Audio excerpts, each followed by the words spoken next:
what you're worried about. 'Cause It was just finding the current, that you had to integrate for the current, using the What? J.DS. But, I mean, okay, let's do the problem first of all, before I assume something I should. Go ahead. I'm finding it.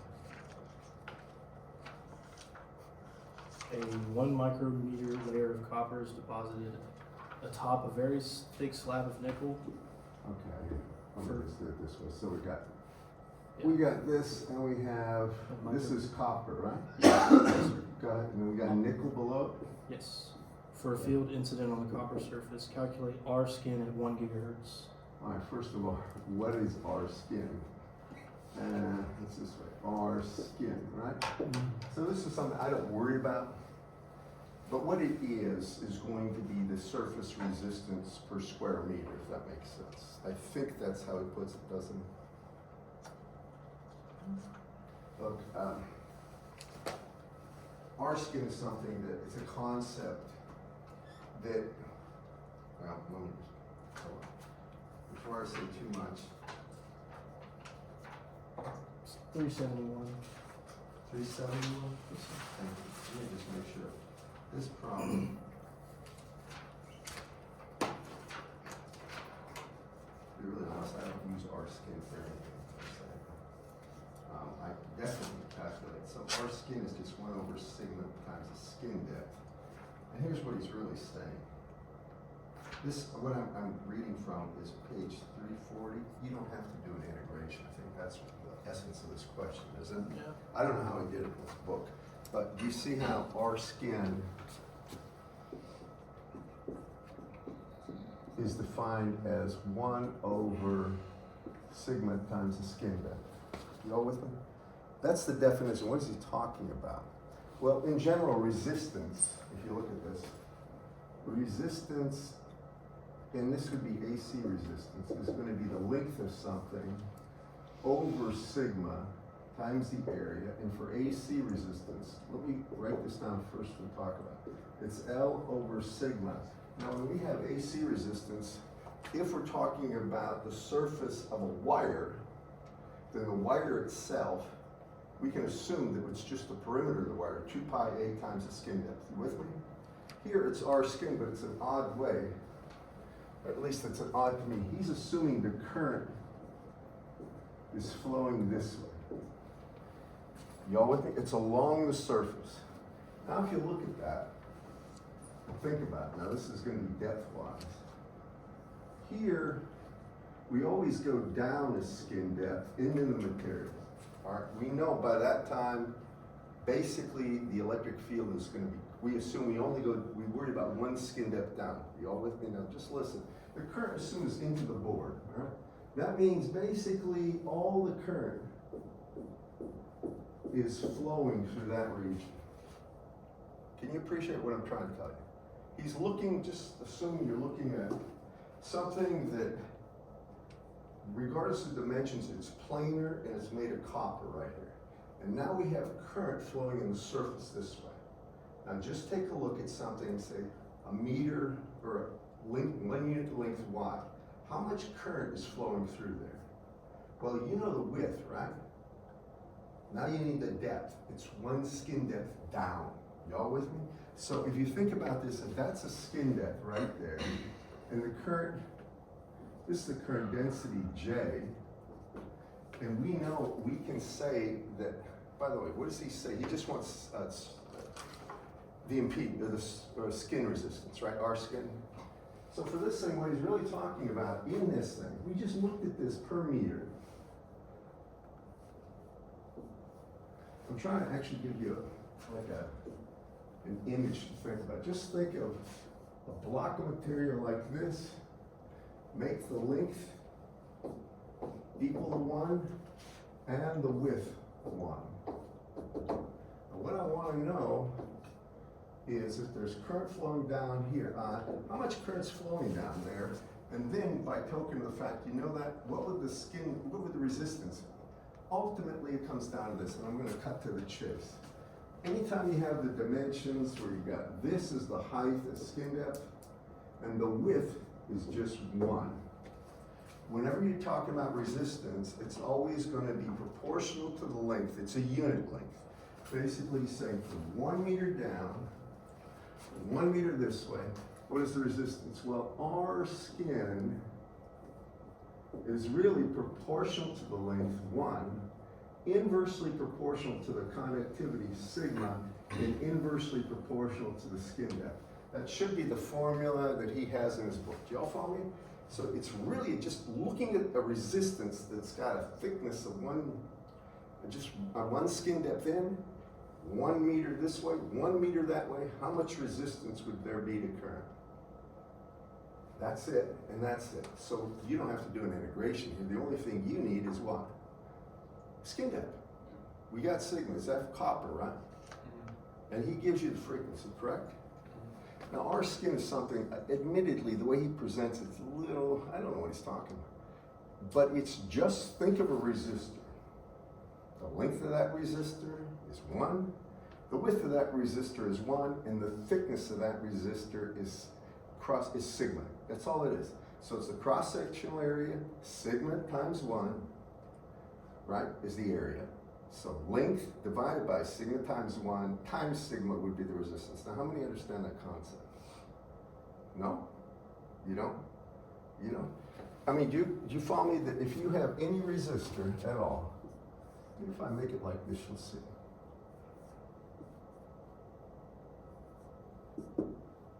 And you put a battery here to here, and this is the cross-sectional area A, and this is the length L, and sigma is the conductivity. The resistance of this is always proportional to length. Longer it is, the more resistance. It's also inversely proportional to the area. In this case, the cross-sectional area. And it's inversely proportional to sigma. The better the conductivity, the larger that is, the lower the resistance, right? Now apply to what I told you, where it's a unit width, unit length. That's all it means with our skin. So that becomes 1 over the area is 1 times the skin depth, right? Times sigma, or 1 over sigma times skin depth. That's all it is. Does this make sense to you? How many see it? No. Does this help you at all? And you? That's all he wants. All right, you can do the integration if you want, but it's unnecessary. It'll always come down to that. So he asks you for this for what are the values of frequency? 1 gigahertz. 1 gig for copper. All right, let's first get the skin depth. First, the copper conductivity is going to be 5.8 times 10 to the 7th, and the units are 1 over ohm meters or Siemens per meter. So if I take a look at the skin depth, it's going to be 1 over the square root of, you need to know this, of pi f mu naught, because it's mu relative is 1 for this copper, times sigma, right? What's the skin depth? Can anybody give me that to me? And the frequency is a gig, right? 10 to the 9th hertz. Isn't that right, class? So if you look at this, what is that? Can you tell? Mu naught is 4 pi times 10 to the minus 7. I hope I'm answering your question. You don't need an integration. I think you were worried about integrating current density versus depth. You don't need to do that. Does he integrate in the book in the solutions or something? Yeah. That's what you should get though. Oh, well first, what is the skin depth before I say too much?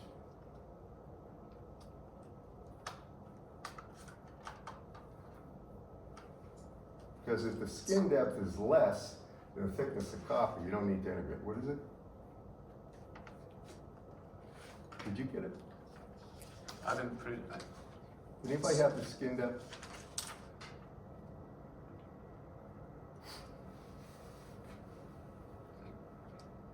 .021 times 10 to the -6.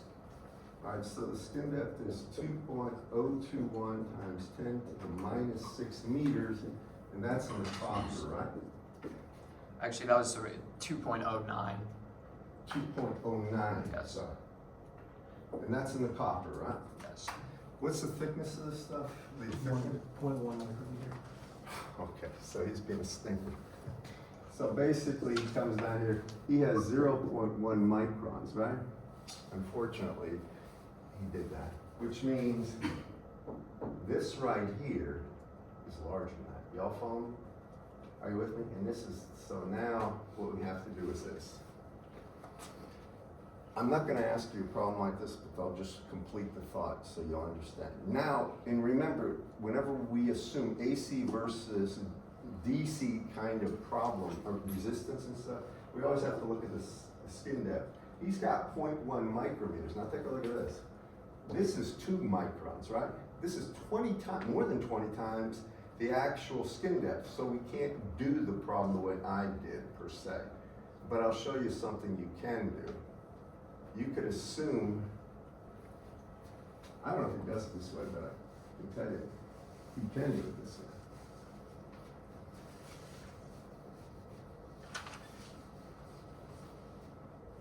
You can do the formal integration if you want, because if you want me to, what happens is this. All through here, through this, we try to draw it here so you can understand what I'm saying. If this is the copper right here, let me make it a little bigger. If you talk about having a region of copper here, and a region of nickel here. Now I know the skin depth in this material is basically 2 microns, 2.09, right? So here's what we'd do if we wanted to do it.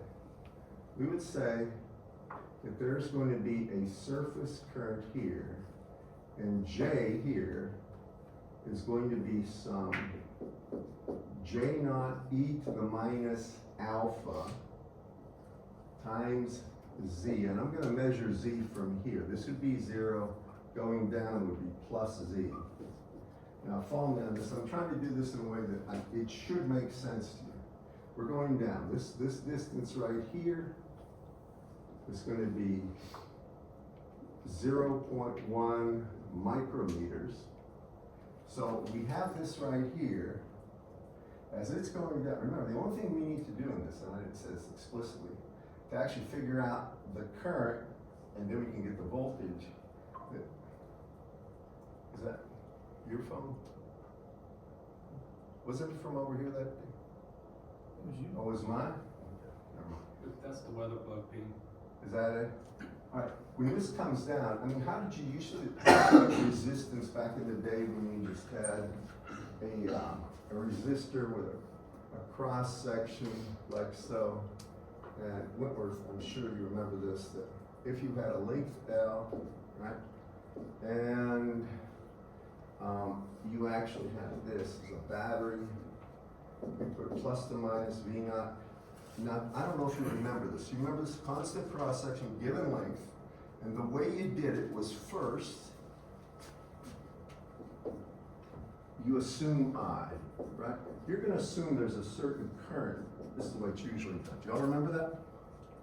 I mean, how many do? You have to assume something to do these problems. You remember this at all? Constant cross, assume current. Once I have current, what do I get? I get the current density, and that's gonna be I over the cross-sectional area. Y'all remember that? Now that's a vector term, but sigma is also equal to, or I'm sorry, the current density is also equal to sigma E. Do you agree with that?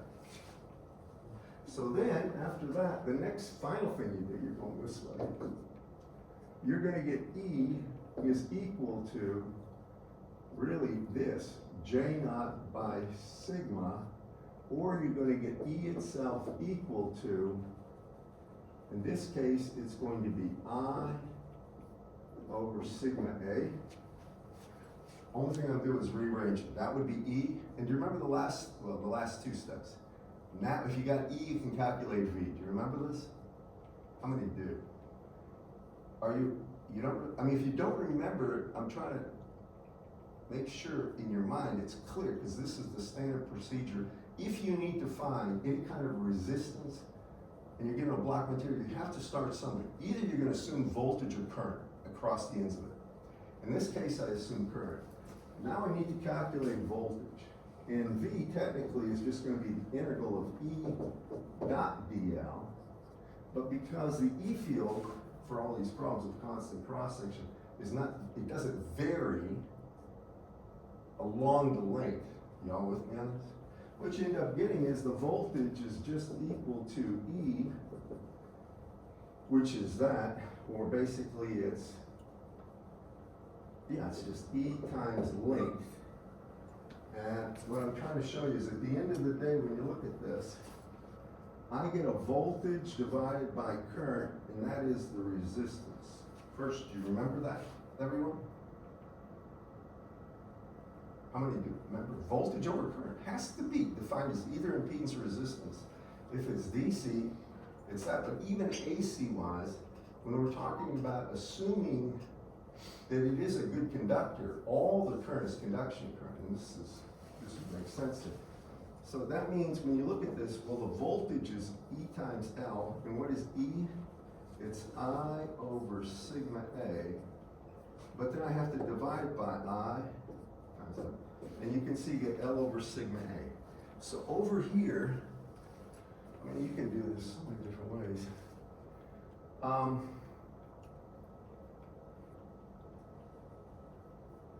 me try to just do this. I'm going to use that drawing, so here's what I'm going to say. What I'm really going to do is say if that's the current density here, does he start with current density or electric field? Just tell me. In his problem. Because it doesn't matter, I just need to know. Does he assume a current density or assume electric field? He starts with V equals E L. That's what he starts with. D? V E L. Yeah, V is equal to electric field Times times L, right? So he gets, after that, so he gets E field next, right? All right, the route he takes current. is going to be the opposite one. They give you the same answer. Here's what he does. Along the surface of this thing, I'm spending more time on this than I want, but here's what he's really doing. Along the surface of this thing, he's going to say you're going to have a plus to minus voltage right here. Now he's going to say the E field on the surface anywhere right here, that E field can be gotten by taking the length, and this should have dimension L, and it would be equal to the voltage, which you can call V, doesn't matter, V naught over L. If he's assuming that, that should make sense to everybody. With me? We started with voltage, we got E field. That E field, by the way, that voltage and E field are just across the surface right there. Now after that, he says that E, remember how J is sigma E? Everybody? J is sigma E? So therefore, if I wanted J right here, I would take E divided by sigma. Hopefully he does it this way, if you look. And that's going to be simply, and here we go now. That means it's going to be, I'll call it E naught, and I'm going to use this as E naught because this is the electric field at the surface. You with me, everyone? And now I have that divided by sigma would be the current density at the surface, right where the electric field is max, right along the surface. But this electric field right here, and that current density, as it's going down, it's decaying. And it's decaying as E to the minus Z times the skin depth, or times, sorry, the attenuation coefficient, and the attenuation coefficient is 1 over the skin depth. Do you remember this, everybody? Once you have that, now look, this would be in the AZ direction.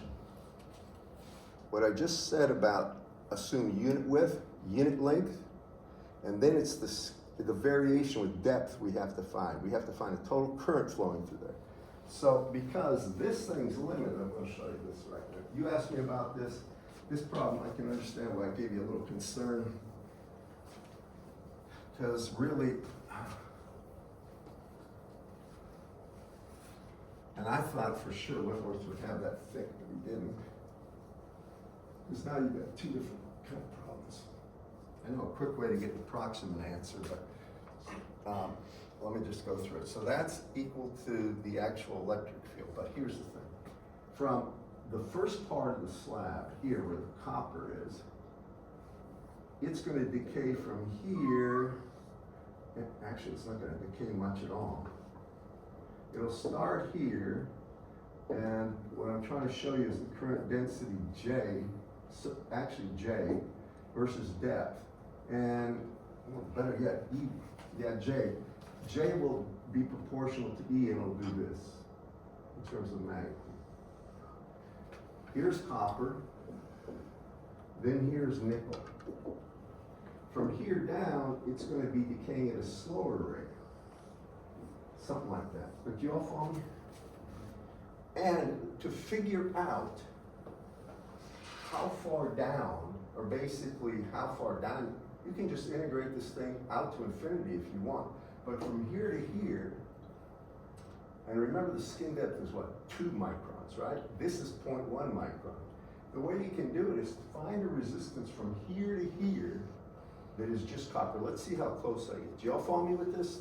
This thing, if the skin depth is 2 microns, and we're only going 0.1 micron, that's 1/20th of the skin depth, right? For all intents and purposes, we can assume there's no variation there. So you do this, you make 2 resistors. The first resistor, and again, width and length are both 1, but this dimension here is gonna be skin depth of copper. And you're gonna say that resistor is 1, but then there's a second resistor that's in parallel with it.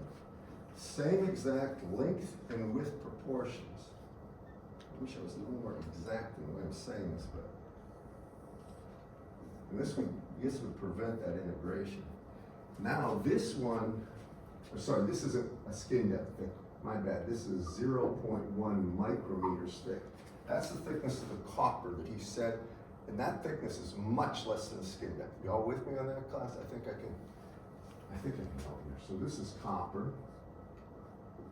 Now, this resistance that's in parallel with it, this will be the skin depth of nickel here.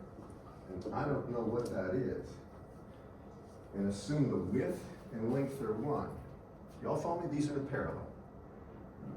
Can you give me the skin depth? First, I need the conductivity of nickel.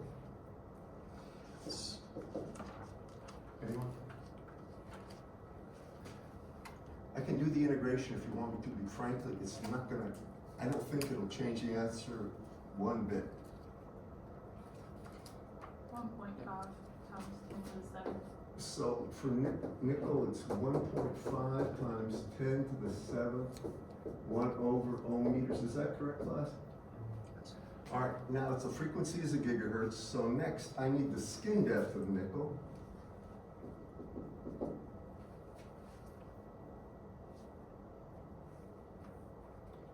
Remember that skin depth is going to be 1 over pi f mu sigma, but now it's sigma of nickel. Does the nickel have a different? Mu relative, yeah. It does. 600 is 0.17. What is that? 0.17 micro. No, what's the mu relative of nickel? Yeah. 600? You rather, yeah, 600. Yeah, that's the problem. Because nickel is magnetic, so that means now for the skin depth of nickel, that's 1 over the square root of, and then it's pi f 600 times mu naught times sigma of nickel, which is 1.5. Well, I'll just put sigma of nickel. And what did you say the value was? 2 what? 0.17 times 0.17 micro. Hold it, 2.17 times my, No, 0.17 times oh, 0.17. The weird U ones, they suck at Greek letters. what?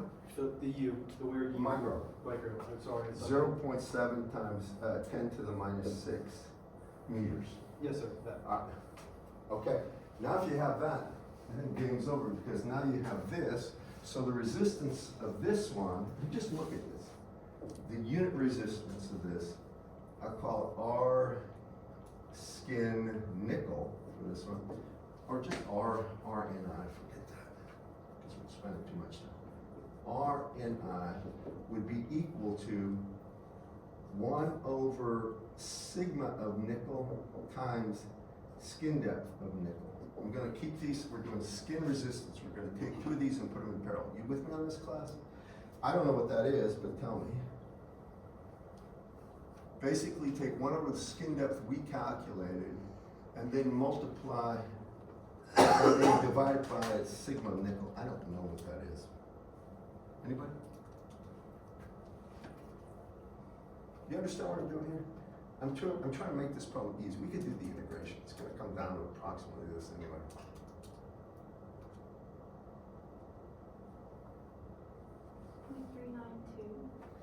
Anybody confirm that?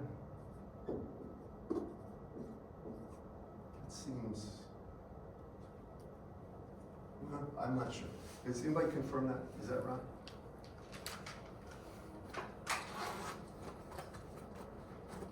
We have the sigma nickel. Huh? Sigma of nickel right here. So this would be 1 over sigma of nickel times skin depth of nickel. Is that what it is? All right. Now for this one, we simply take this as 0.1 microns, not a skin depth of copper. Follow me? Because this thing is very, so for R of the copper, that's going to be equal to simply 1 over sigma of copper times, and this is 10 to the minus 7th, and that's really 1. Now, if I think about that, since copper itself has this, if I multiply it by 10 to the minus 7, it's 1 over 5.8. Do y'all follow me? Because the plus and minus 7's cancel. So 1 over 5.8 is what this is going to be, and please give it to me. 0.172. Now, those two are in parallel, and if we want to calculate the parallel combination, we can say that R, and this is an approximation, I might add. R is apparently, for this, for the skin resistance of this, is going to be 1 over R of the nickel plus 1 over R of the copper. Do you agree? And what is that? Can you do that for me? Or you could take first times second over first plus second, either one.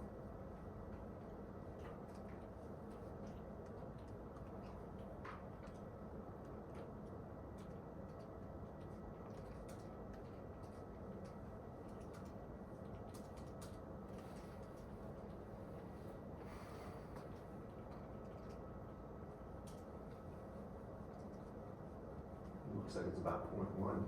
0.12. Kind of, I don't know. So approximately 0.12 ohms, and that would be skin resistance. What does he get? 176. What? 0.176 is what he gets. We got 0.12? All right, well, I know how to do the integration for this one, but honestly, you're not buying yourself a whole lot doing it. What you have to do is this. The current from here to here is going to decrease. Current density gets down to here. It's going to decrease at the rate e to the minus alpha. See, now from here to here, it's going to decrease at a second rate. Now it'll decrease at the rate, whatever the current density right there is, you're going to multiply that times this, whatever it is right here, then that is going to decrease at a rate e to the minus, and then it would be alpha 2, related to the 1 over the skin depth in nickel, and you'd have to integrate that to infinity. Do you follow me on this, guys? If he did that right, we got 0.12, he got 0.17. We're off by something a little bit, but I'm really kind of, I gotta check on that. I'm not sure it should be off that much. There's something that doesn't sound right. That's how I would do the problem, is I'd approximate that way, but I'm gonna tell you one other thing. There's a lot of room for error to creep in, because we rounded a lot of stuff right here. So anyway, I'm not worried about that one. I tried to answer your question. I didn't mean to take too much. Other questions? All right, let me cover the material I want to cover. And this, I'm going to move through. This is chapter 6 material. What I really want to do is hit the things that are important and make sure you're aware of this. So in chapter 6, now we're going to talk about I'll get into power transmission next class, but really what I want to do, since we just talked about impedance and all this, we're going to talk about reflection and transmission through different surfaces. If you have your book, write down page 354. I'll come back to some of the stuff I'm skipping, but it makes more logical sense to do it this way. We talked about E field, and we talked about, we talked about basically the effect of a good conductor on intrinsic impedance, current density and all that, velocity, and we talked about a lossy dielectric where the actual loss tangent was really a measure of how good of a dielectric it was, and we talked about E double prime and E prime being for the complex conductivity. I haven't given you a lot of problems like that. Whitmer's book doesn't even show you a lot of problems, but I want to be real clear about this. This, what I'm about to show you, is going to be real important.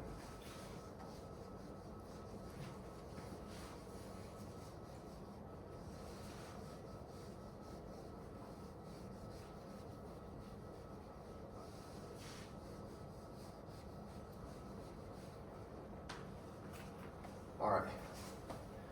Now, this is going to be reflection and transmission from two different surfaces. We're going to try to make sure it's clear. We're going to assume we have two different regions, region 1 and region 2. Really doesn't matter what they are. Really doesn't. Typically, the first surface over here is air. Now, I'll tell you, you can understand air. Air is literally, it's like free space.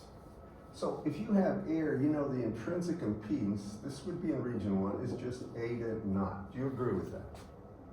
Now over here, this material can be anything.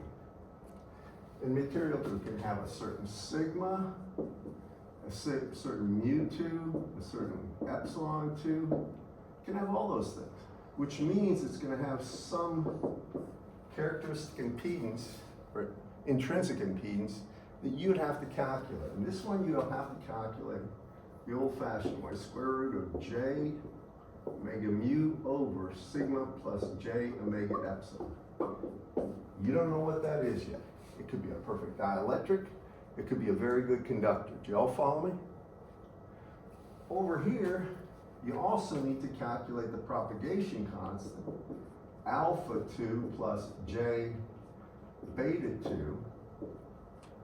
And that is, of course, equal to square root of j omega mu times sigma plus j omega epsilon. There's no need for an approximation. If you use that formula, you'll get the right answer every time. You don't need to approximate anything. Now we've got that. So how does this work? Well, I have a wave, and in Dr. Wentworth's book, what he does is this. He's assuming it's propagating in the z direction. He's always going to take propagation in the z direction unless there's a very good reason not to.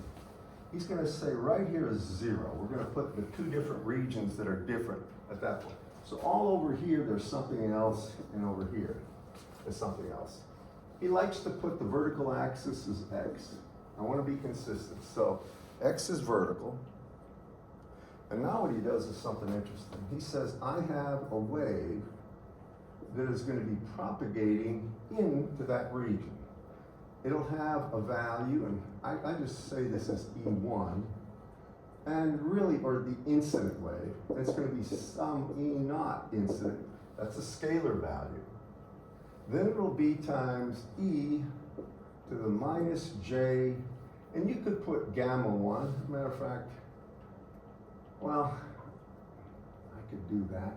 Might as well, just for consistency, you can say E to the minus gamma 1 times Z in the AX direction.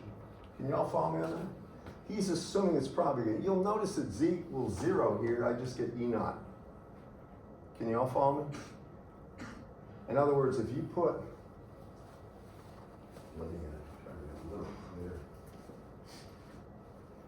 If I come over here and I look at this, and what I want to say is this is minus alpha 1 times Z AX, and the units would be volts per meter. Agreed, class?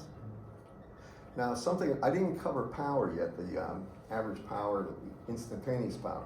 But I think everybody knows E cross H is the direction of propagation. How many remember that? I've talked about it. You got the E field, you got a right hand, put your index finger in the direction of the E field, and then open the door or cross it into the H field, you get the direction of propagation.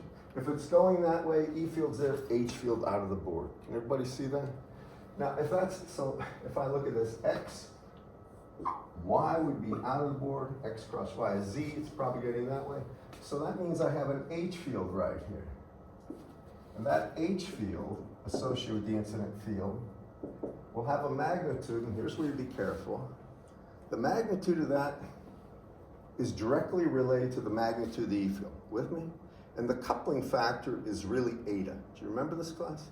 So really the magnitude is going to be E naught incident divided by eta 1, or the intrinsic impedance in that region. And it will vary as e to the minus gamma 1 times z. Same variation. It will be in the AY direction. There's a picture of this in the book. What page is that on? 354. Pardon me? 354. 354. You can write it down. Can everybody see this? I want to make sure you guys know. You can see it? I don't mean to bore you, just hang on. Now, some of this gets transmitted. So some of this is going to be transmitted. We're going to get an electric field here. And I'll call it just E transmitted. I think he uses a T. It's in region 2. And that will have a value, E not transmitted, right?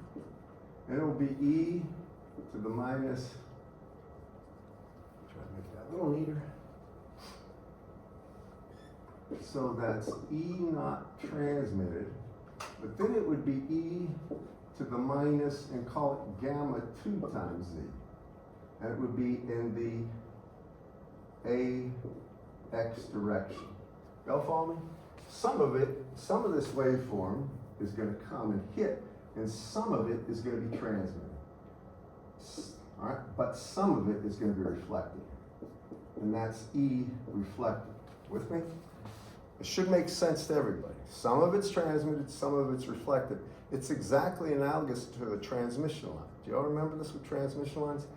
If you have a transmission line, 2 different transmission lines, or a transmission line connected to a load, well, some of the actual voltage waveform down there will be dissipated or cause dissipation of power in a load resistance, and some of that wave is reflected. It's that simple.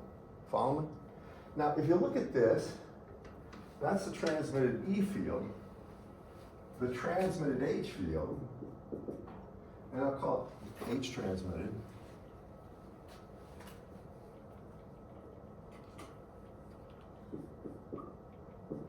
Well, that will have a magnitude, and the magnitude is always related to E transmitted. Follow me?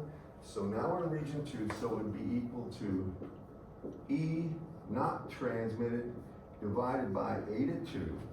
Y'all with me on this? Basically, it's just going to take whatever the E field is and scale it by eta.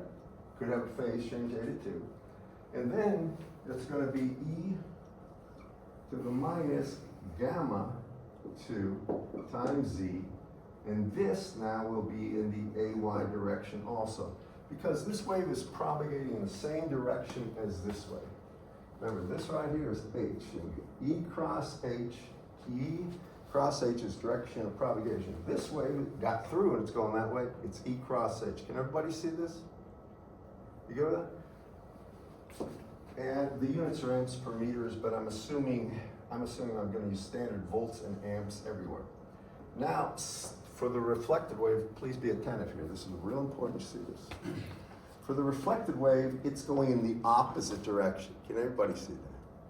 So for the reflected wave, let me just put it up here.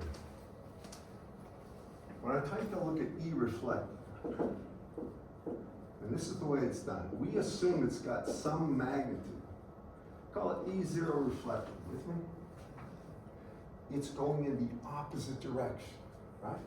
So it's going to be E, and now it's not minus, but it's going to be plus and here it's gonna be, really, I'll just put down plus gamma 1z, and it would be in the x direction. Can everybody follow me on that? It's going in the other direction. You know, follow me? It's gotta be the plus, not a minus. I come over here, the H field here is where you gotta be careful. Now it's propagating that way. Can you all see this? E field is still up. It could be negative, we don't know yet. Are you with me? It's just a scalar value, E not reflected.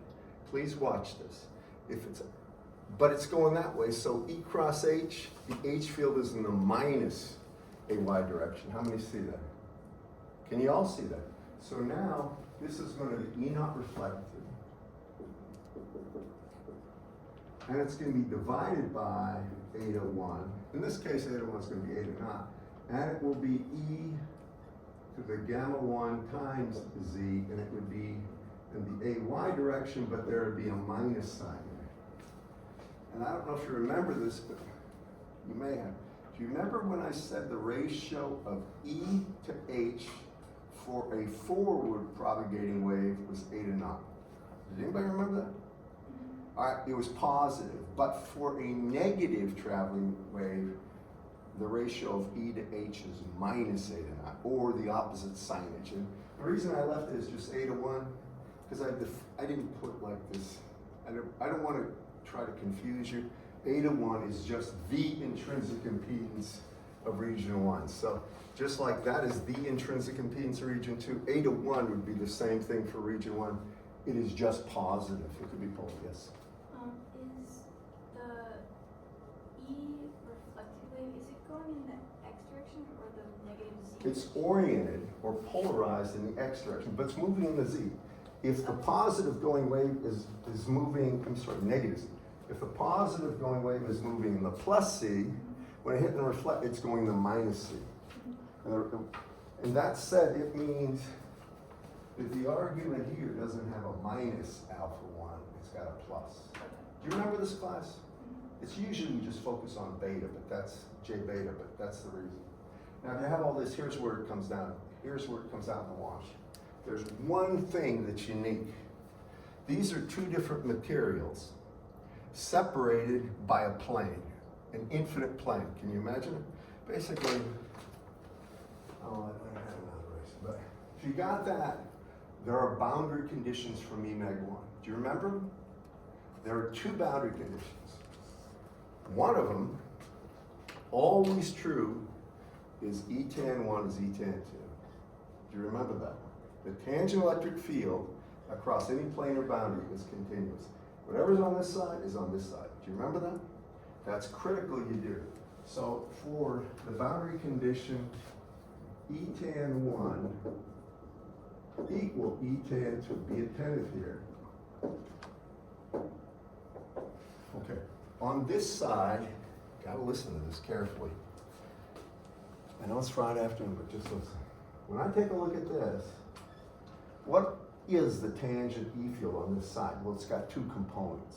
It's going to be evaluated just on this side of the z-axis, just on the positive or on the negative side. You with me? But that one is going to be the incident E field added to the reflected E field, because they're both at this point they superimpose. I mean, that basically, as soon as it hits, it reflects. Some of it's reflected, some of it's incident. So on the side of the boundary z less than 0, you will get E naught incident plus E naught reflected. On the other side, you will just get E naught transmitted. Can you all see that? Now, the reason you don't need the exponentials there is because of a judicious choice of z where you put the actual separation between z equals 0. The reason we always make things at z equals 0 so the math is easier. We put 1 less than z equals 0, 1 greater than. Therefore, when we're doing the boundary conditions, well, e to the 0 is a nice one. It's just 1. Follow me? You got that? All right. What about the H field? This is the E field boundary conditions. This is the first one. What are the H field boundary conditions if there is not a surface current? Does anybody remember? How many know there are boundary conditions for the magnetic field across a planar boundary? No? You really don't? Do you remember the E field one? No. Honestly, you have to know this well. And the reason there can't be a difference in E field, if there was, then if you go around any closed loop, you wouldn't have a voltage difference of 0. If you had more E field on this side than that side, it's an impossibility. You basically have like 5 equal to 0 or something. You can't do that. You with me on this? The tangent E field is always the same, and the tangent H field on one side is the same as the other. Unless there's a surface current density, and that's an impressed surface current. It'd be something that's like driven by a battery, but there isn't. You with me? These are two, they're called passive regions. So, if I take a look at that, that's H tan 1, this is E tan 1 here. This would be H tan 1, and region 1 is H tan in region 2. So what is the tangent H field in region 1? Well, it's the incident H field, and it's going to be the reflected H field. Can you all see it? That's in region 1. Please make sure you see this. So over here I can say that, well, this is going to be E field in region 1. For that one H field is going to be H, and you can just say H naught incident. Let me put this in terms of the E field. I put down on purpose that the H field, I wrote it in terms of the E field magnitude, so to make this a little bit easier. So now I can say, well, the H field incident would be E naught incident over eta 1. Now, you all see that that would just be, when I evaluated z equals 0, it's key. All these things are evaluated at z equals 0. It's that, and then it's minus, look at the H field in region, reflected H field in region 1. It's going to be E naught reflected over eta 1 is equal to E naught transmitted over eta 2. All right, so this condition and this condition define the boundaries. And now we create two constants that are sort of shorthand notation. One is a reflection coefficient, and the other is a transmission coefficient. Do you remember hearing about these with transmission lines, right? You had reflection and transmission. So for this, first we define the reflection coefficient as gamma, and it's equal to E naught reflected over E naught incident. So it's a ratio to the reflected to incident wave. And we got to get it out of these. If you take one look at this, I want to make sure everybody watches this too. Everybody good? Watch this one right here. I got E naught over eta 1, right? Minus E naught reflected over eta 2 is E naught transmitted over eta 2, right? Can you see how E naught transmitted can be replaced by E naught incident plus E naught reflected? Right here. So now I get E naught incident minus E naught reflected, and this is over eta 1. That's this side, is equal to E naught transmitted, that's this part, and that's equal to E naught incident plus E naught reflected over eta 2. Can everybody follow me on this? One thing I'm doing is I'm going to manipulate this so I get the definition of reflection coefficient in terms of the material parameters eta 1 and eta 2. Now it's important you know this. Matter of fact, I'd say it's critically important. You probably won't pass if you don't. So at the end of the day, if I look at this and I look at this, right? What if I divide everything by E naught incident? Just take a look at this. Well, E naught incident by E naught incident is 1. I'm dividing this, right? E naught reflected by E naught incident is gamma.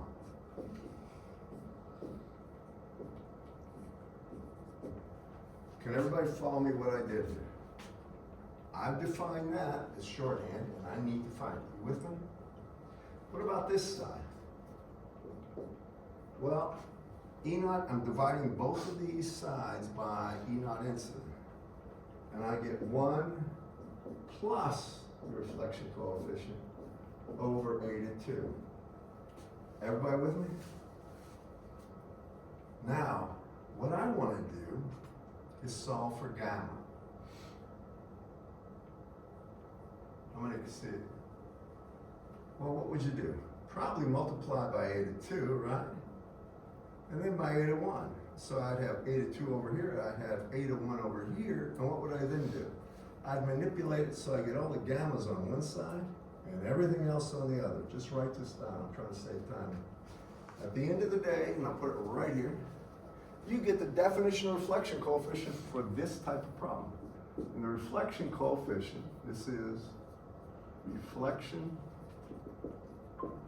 coefficient, or gamma, is equal to A to 2 minus A to 1 over A to 2 plus A to 1. That's it. That's important because it gives you a ratio of the reflected wave strength to the incident wave strength. I want to tell you the way I always remember this. Whenever I have two regions that are discontinuous, or the impedance, characteristic impedance, if you talk about a waveguide characteristic impedance, or if you talk about transmission line characteristic impedance, if you talk about free space in different materials, you talk about the intrinsic impedance. Whenever you have a wave coming from one material and going to the other, and you want the reflection coefficient, now listen to me. You always take the impedance you're going into minus the impedance you came from on top and divide them by the sum of the two. And you'll notice that that's what this is. That's the reflection coefficient. And it's a ratio, I can just put this, it's a ratio of the reflected field divided by the incident field. That's it. Now, you come over here, and if I want the transmission coefficient, what do you think that is? If that's the definition of reflection coefficient, the transmission coefficient is the ratio of the transmitted field strength over the incident field strength. With me? Now I've got to state this. I don't mean to bore you, but the ratio of transmitted to incident E field is not the same as the ratio of the transmitted to incident H field. That is critical. You have that. I'll prove that to you later. That, what people will do is this, well, I got the reflection coefficient, or say I got the transmission coefficient. And by the way, so if I got it, and there's an H field coming, I just multiply the incident H field by transmission coefficient, and I get the transmitted H field. Wrong, you'll get it wrong. And that's a typical mistake that I'll ask a quiz question on. If this is triggering anything, it should be Baginski will ask this. Guaranteed. Take it to the bank, guaranteed. I will ask you things about this that if you don't understand it, you'll mess up. Remember, everything you do about transmitted or reflected electric fields is given by these coefficients. If you need information about the magnetic field, first get it for the electric, then the magnetic. Okay. Now, what is the transmission coefficient in simple terms? Well, it's 1 plus the reflection coefficient.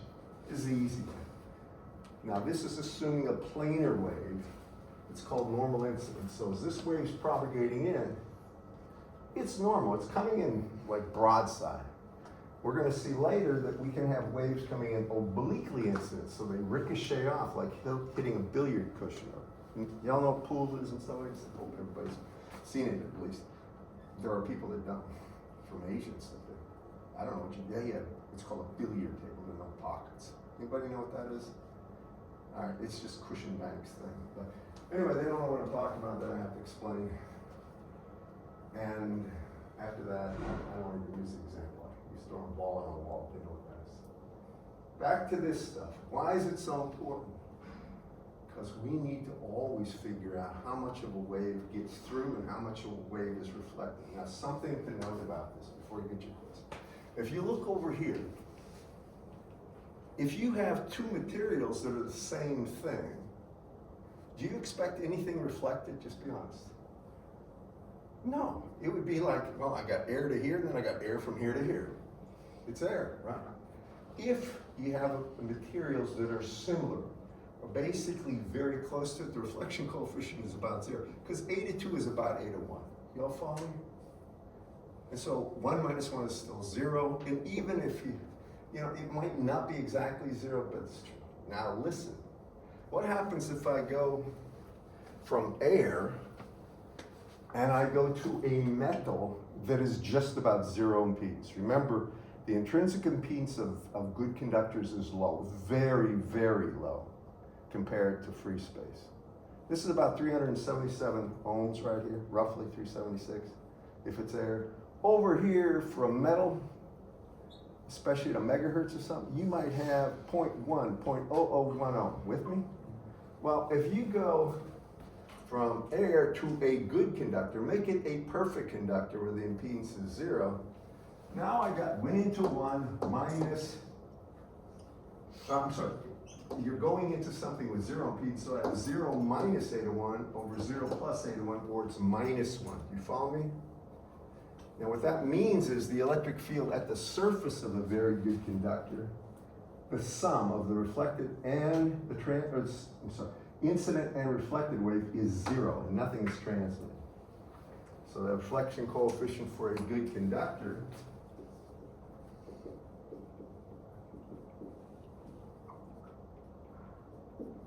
is equal to minus 1. Gotta ask a question. What if we have a material over here, waves coming like this from air, and I have a material over here with an impedance, an exotic material, say a metal, let me say one of these permalloy, do you know what permalloy is? Any of these things? These are materials that have extremely high mu relative, and since the impedance, if you look at that formula right there, is proportional square root of mu. If it gets big, the impedance gets big. You with me? And you can have impedances of some materials that may be 50 to 100 times that of air. Characteristic impedances. Now, don't worry, they're not common, but I'm telling you. So if this one is basically like an open circuit, then you're going into something that's huge. Say 100 A to naught minus A to naught, 99 A to naught, over basically 90 or 180 A to naught, or basically to be plus 1. Do y'all follow me? So anytime you're coming from a material that they say less dense or lower impedance into a material that's higher impedance, the reflection coefficient is positive. I'm sorry. If it's larger, it's going to be positive. If it's lower from a region to a lower impedance, it's negative, and that's the way you keep it straight. Something else I'll say about this, I just wrote this down because this is one you need to keep in mind. The actual transmission coefficient, if you wanted the math for it, is just 2 times A to 2 over A to 2 plus A to 1. And that's the transmission coefficient. And from there, we can get enormous amounts of information about different problems. You good with that? So, a logical question is, will you do your homework on Monday? I almost feel like being ruthless and make sure you do. I'm not going to do that. I'm going to give you homework, and I'll tell you why. On Monday, I'm not going to go through and just say, well, if you didn't do it, I'm going to show you how. I want you to do this homework, I'm serious. Because we're a little behind, I want you to do it. I'm going to give you some problems with solutions that I want you to do. It'll take you an hour and a half, but I want you up to speed, please. So I appeal to you out of the decency of my heart. I don't want to start really being brutal. Okay, you're going to get another quiz Monday. What I'm trying to do is just make sure you do it. Okay, quiz time, and that means we do the separation. So